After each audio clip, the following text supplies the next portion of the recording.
Hey, what's up, everyone? It's Dr. Glenn Vo. Welcome to another edition of the Dr. Entrepreneur Podcast.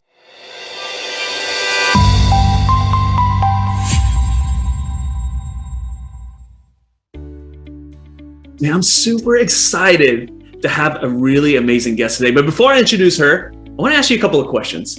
Have you ever gone through a launched a course or a service, and you thought to yourself, man, I wish I could come up with the right words to describe what I'm doing, to put it on my sales page? Now, what if I asked you, there was a professional out there that's dedicated her company to helping people like us, right? Helping us find the right words, helping us get the right words to get to our audience. And what if I told you that person is here today? Well, I'm super excited to introduce our next guest, Amisha Shrimanker, the founder of the Copy Crew. Amisha, what's up? Hey, Glenn, I'm super excited to be here. Thanks for having me. Well, I am excited that you're on here. And just to let you guys know, this is a really special guest. Yes, I know I have a lot of special guests, but she's extra special because number one, we actually have worked together. She's actually worked with me on launch of one of my courses. I'm going to tell you right now, what she can do is just save me so much time and really a lot of headaches too. So that's number one. And number two, we're in the same masterminds. I know her really well. And I'm so excited that she's on here because she's always really busy, right? She's always helping people like me trying to launch her stuff. So with that being said, Misha, there's always a start to every story. There's always an origin story, okay? So before you became the founder of the Copy Crew, someone who's helped people like Julie Stoyan and Julia Taylor, a couple of people that have been on the podcast and helped a guy like me. Before you started doing that, where'd you start? What was your job before? What was the life before you got into the Copy Crew? Talk to us about that, and then talk to us about how you kind of made the transition to doing what you're doing today. Wow, awesome question. Well, it feels like yesterday. So I started my copywriting business in 2018.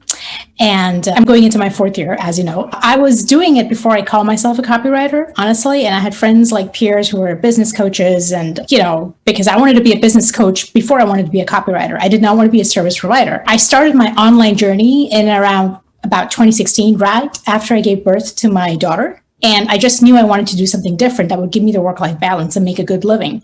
But prior to becoming a copywriter, I had another business. And not a lot of people know about this, but I was exporting food products overseas. Wow. And yeah, very different. And the only copy I wrote at the time were emails with 3 sentences. Today's price is so-and-so. We have stock ready to ship. Do you want it or not? That was all I did for, I want to say 7 to 8 years before I had my second child. And that was a very good business. I started at grassroots level. I traveled a lot. And that was one of the things that I wanted to kind of cut back on because I didn't want to travel as much with my newborn. I did it with my son and I kind of missed out on some of that. So I was like, you know what, when I had my daughter, I don't want to repeat that. And I took that.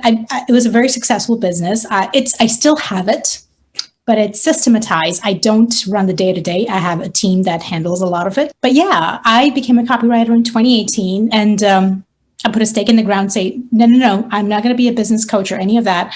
I'm going to say no to everything else. And that was also the year I joined Julie Stoyan's mastermind, Digital Insiders. And she told me, you've got to decide, do you want to build funnels or do you want to do copy? Because I was in the funnel building world before calling myself a copywriter.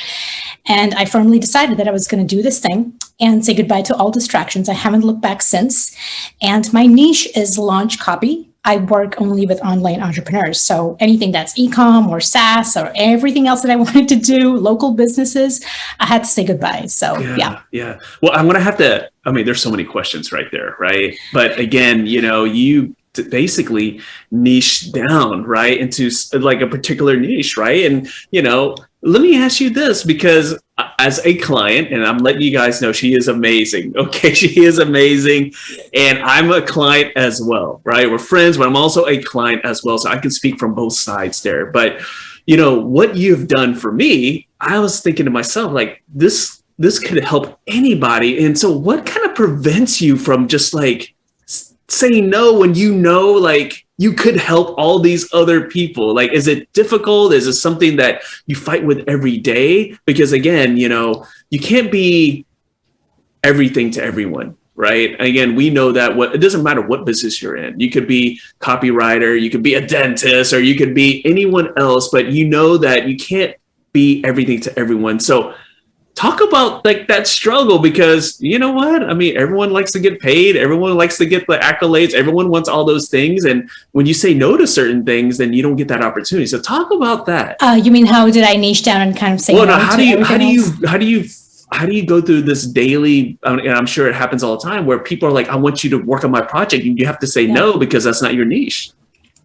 Oh, okay. Yeah, I've kind of, I think it's, internally, you've got to decide, right? Like, I can help everybody, but also there's a lot of learning curve, because like you said, you can't be an expert in everything. So if I had to start helping a local business, like, I know everything about the online space because I've been here, I know it.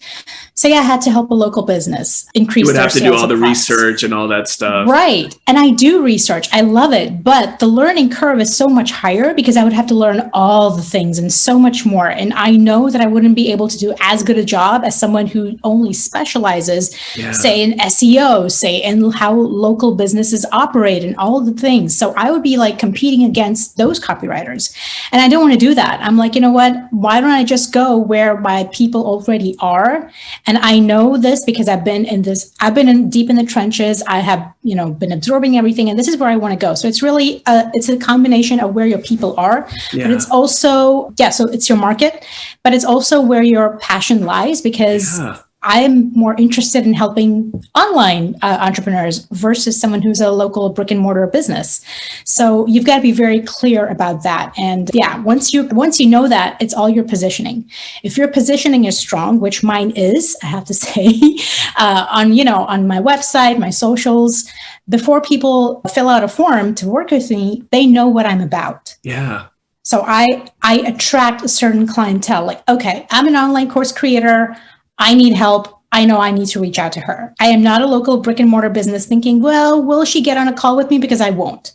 So it's your positioning. It's how you present yourself. It's all those things. Well, there's so many lessons you just put in there right there. Like, so for those who are listening or are thinking about, hey, I want to create this side gig and whatnot. Well, thinking about, again, we've talked about that and a lot in our group, and then also in one of my books, about your kind of like triangle of genius, right? Like, what are your passions? What are you good at? And what does your market need, right? And so with Amisha, she's totally identified that. And this is the perfect segue into what you actually do with the Copy Crew. I know because I've been through it, and you've done an amazing job. So talk about who you normally work with and what you actually help them accomplish.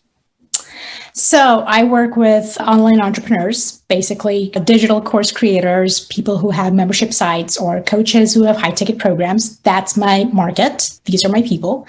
And what I help them do is I write launch copy. So say they want to launch a digital course, or they want to launch a program, or even a workshop, right, Glenn? It's something where I kind of like dive deep into their offer, like really go through it. Like, any client I work with, I will take their course, go through it, and understand what is working, what is not, because only if I understand that offer am I able to write copy, right? So research is a big part of my job. 80% is research. After I have the research about their offer, their audience, I will interview, I'll do surveys, I will go through their help desk chats if they have any.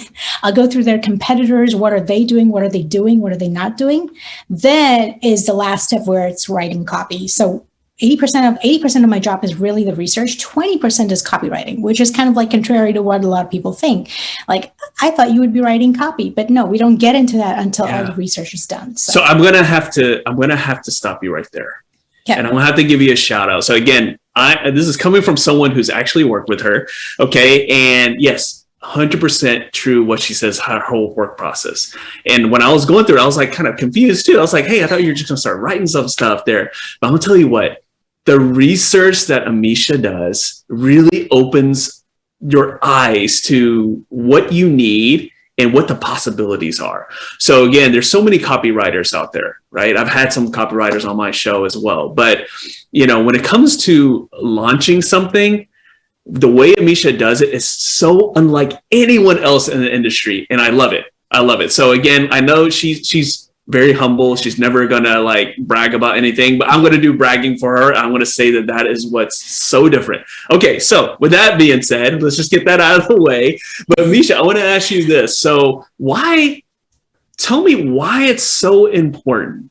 Why it's so important for you to actually take the course or go through whatever program what your client is trying to launch, right? Why is that so important? Because again, there's so many different copywriters out there. They're like, okay, give me like the cliff notes and let me write you something there. But why is it so important to you? And why does that help you become more successful and get your clients to have more success? Okay, do we have 3 hours? I'm just kidding. Give me the high level version. Give me the Cliff Notes version. Yeah. Okay. So there are, like you said, there are many types of copywriters. Yeah. I'm a conversion copywriter, and what conversion copywriters do is this is one of the things that they do. They really get into, yes, the research. I've told you about it, why it's important.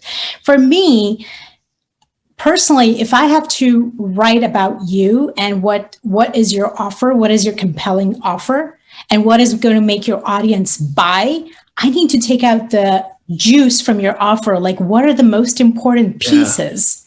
And remove everything else, remove the fluff, take the important stuff and kind of highlight it right there on the page. That makes people read that and say, oh my gosh, I need that. Yeah. So if I'm just looking at your Cliff Notes version, that is okay. I'll take that too. But for me personally, I need to really understand the topic. And that is why when I work with clients, I don't take more than 2 launch clients a month, or, a total of 3 to 4 in a quarter, because I really go deep with my clients. I want to understand their stories, their backgrounds, why are they doing what they're doing. I take all of that as well as the offer and kind of like, this copywriting is it's art and science, but it's also a lot about personalities, why you do what you do. And when we kind of like brand you as the person who is the authority on one subject, I want to like take the 3-dimensional approach, everything, what you've got, like, what went into it, and then kind of like, create that perception on page, like, okay, this is why you need something. This is why it's so compelling. So that's the only way I know how to do it. I don't know if anybody else is doing it differently, but I think most conversion copywriters do that. They do go through the offer in entirety, and then they write the copy. The other thing I want to say is that if this is a validated offer, meaning you've already launched it before and you've had clients go through it, the slight approach there is I will still go through the course, but in this case, I'll talk to your students who've been through the program and tell them what could be done differently, or what could be highlighted more, or what could be done less. I take those suggestions, take it to the entrepreneur, tell them, they make those tweaks, and then we kind of like reposition the copy again to invite more people like the ones that they already worked with. Yeah. So yeah, there's so much there. So it's kind of like, listening to your market and kind of like tweaking it and making it the best thing. Like, how can someone possibly say no when they see that? So, just listening to you, it's, I'm just going to throw this out there. The copy crew basically brings in like the science and the personality and the heart all together, right? You bring all those things together to create that. And I love that. And again, I've been through the whole process myself.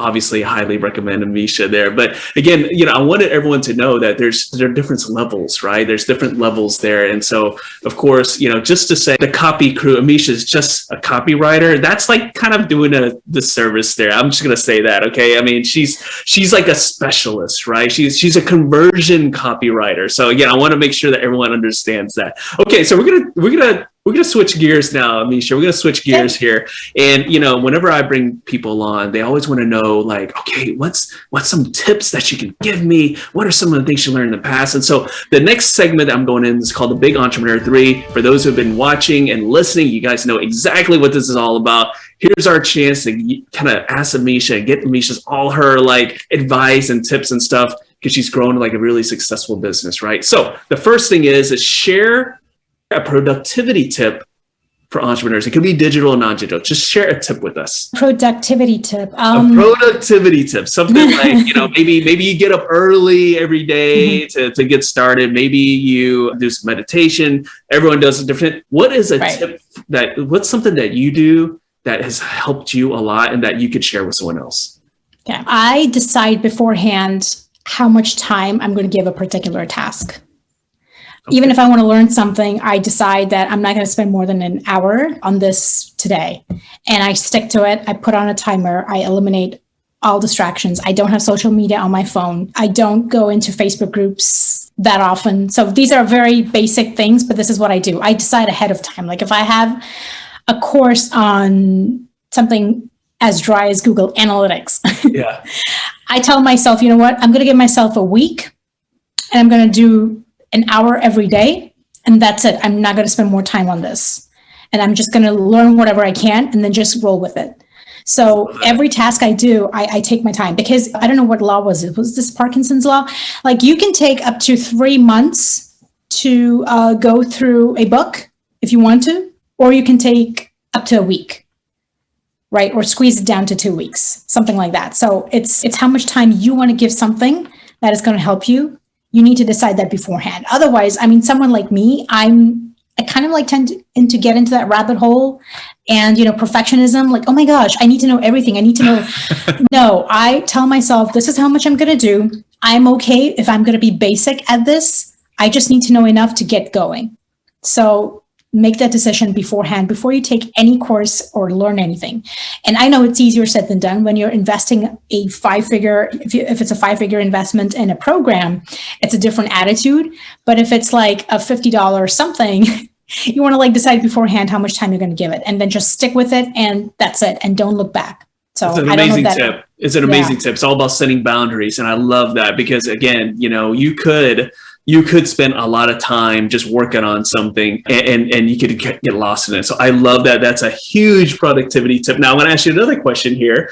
Share a tool that's helped you as an entrepreneur. It could be a digital tool. It could be like, I don't know, for me, I live by my Google Calendar, right? Like if they took that away, I don't know what I would do, right? Yeah. And some people live by having a journal that they actually write in. What is a tool that's helped you over the years as an entrepreneur? Gosh, there are. Pick your favorite one, or pick one that comes to your head right away that you use all the time, that that if you told someone else, like, hey, you need to use this, it would help them automatically. Digital, I'm very old school. So anything, like you said, a Google Calendar or a Google Sheets is my go-to. Yeah. I'm very happy there. Like I have my virtual assistant. I have a social media manager who swear by Trello. I hate it. I use it, but I don't like it. But I'm very happy with Google Sheets. I still have everything organized in there. Old school, I'm very old school. So I like to have a handy little book and it's in my purse. It goes with me everywhere, whether it's my child's tennis class or whether my daughter's ballet class. I'm just sitting out there and I can, write all the thoughts that come up. And so these are two things that have helped. You over-deliver there. You gave us a combo. So I love that, a little old school, a little new school. Now I'm going to give you another hard question. And that is, what's your favorite business or self-help book? And why is it your favorite? And again, whenever I ask this, people are always like, I have like a whole bunch. Pick the first one that comes into your head. The One Thing by Gary Keller. Yeah. I really like that book. Why is that your favorite? It's very simple. If you read the book, you can, it's easy to consume. It's simple. It's well written. I love that. It's a very simplified approach to things. Like, this is the entrepreneurial thing, right? We want to do so many things, but I think if you can constrain your focus to one thing at a time, like this is my year 2022. This is the one thing I want to do that will move me forward. And that's the only one thing I'm going to do. And I love that how he breaks it down. So that's a book that I keep coming back to a lot. So yeah, there are others, but The Big Leap would be another one. Mindset. I love that book. I love Tim Ferriss's book. I think it's, I'm going to mess up. 4-Hour Work Week?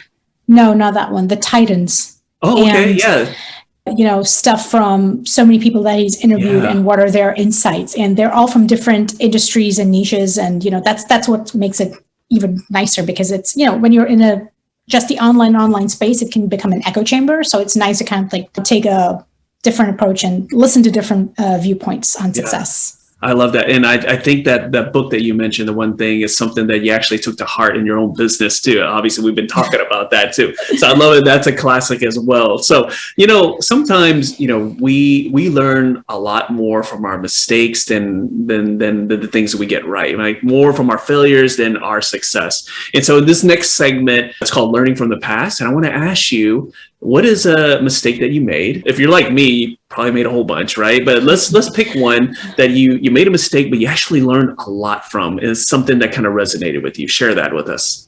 Okay. Like you said, I've made many. I think we all do. Hey, me too, right? Me too. Right. Yeah. But I think they've been, good learning experiences for me. Like, I can't think of a single one, nothing that stands out. But I would say that, everything was meant to happen where it was meant to happen, cheesy as it sounds. But yes, the one thing I think I wish I got over quicker when I became an entrepreneur was the need to learn everything. Yeah. Right. Like, I'm not going to do something until I know this, or this debilitating thought that I need to know everything if I'm going to be an expert in this and teach someone or become work with somebody. There's no such thing as being an expert because it's an evolving thing, right? Like, if you're stuck in that, I've said no to so many good things that came my way because I thought I wasn't good enough, because I think I rejected myself before someone else rejected me. Yeah. Painful. So, you just need to be 5 steps ahead of someone else, and that's it. Just go do your thing. And whether they say yes or no, that's secondary, but don't reject yourself before someone else rejects you. You never know. It could,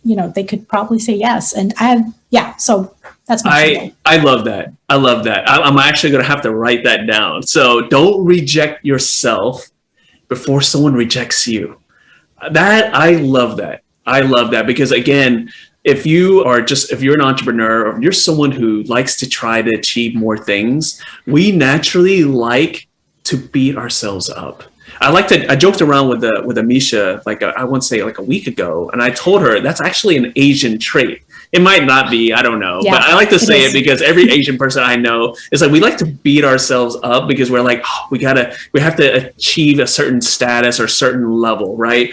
But again, it's a joke, like an Asian thing, but really it's anyone who's like a high achiever that wants to do more. We're always like our worst critics. So I love that. I'm definitely going to credit to you. I'm going to have to use that a lot more often. I love it.